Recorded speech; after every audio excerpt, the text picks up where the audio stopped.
8 साल का एक बच्चा 1 रुपए का सिक्का मुट्ठी में लेकर एक दुकान पर जाकर पूछने लगा, क्या आपकी दुकान में ईश्वर मिलेंगे? दुकानदार ने यह बात सुनकर सिक्का नीचे फेंक दिया और बच्चे को निकाल दिया।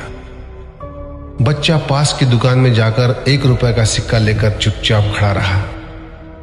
ए लड़के, 1 रुपए में तुम क्या चाहते हो? मुझे ईश्वर चाहिए, आपकी दुकान में है?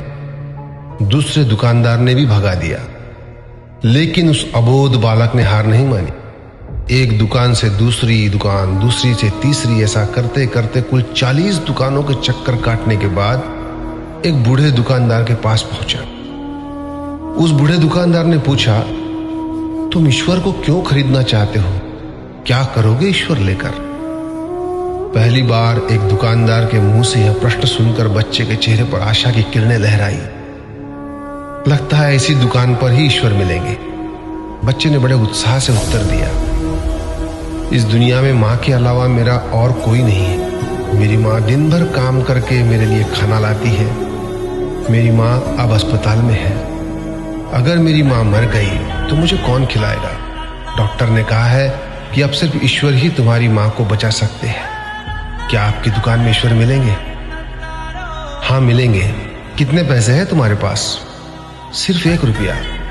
कोई दिक्कत नहीं है, 1 रुपए में ही ईश्वर मिल सकते हैं। दुकानदार ने बच्चे के हाथ से 1 रुपया लिया और उस 1 रुपए के अंदर 1 गिलास पानी के अलावा बेचने के लिए उसके पास कुछ भी नहीं था। इसलिए उस बच्चे को फिल्टर से 1 गिलास पानी भरकर दिया और कहा, यह पानी पिलाने से ही तुम्हारी माँ ठीक हो जाएगी।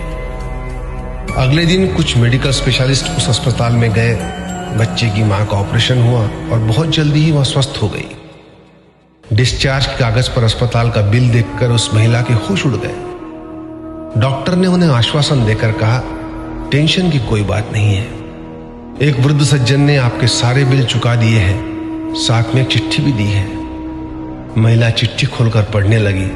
उसमें लिखा था, मुझे धन्यवाद देने की कोई आवश्यकता नहीं है। आपको तो स्वयं ईश्वर ने ही बचाया है। मैं तो सिर्फ एक जरिया हूं। यदि आप धन्यवाद देना ही चाहती है तो अपने अबोध बच्चे को दीजिए, जो सिर्फ 1 रुपए लेकर नासमझों की तरह ईश्वर को ढूंढने निकल पड़ा।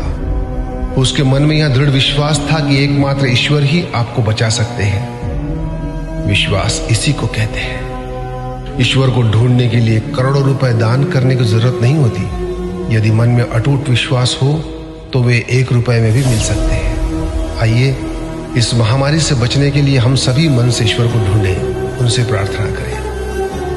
आपका दिन शुभ हो।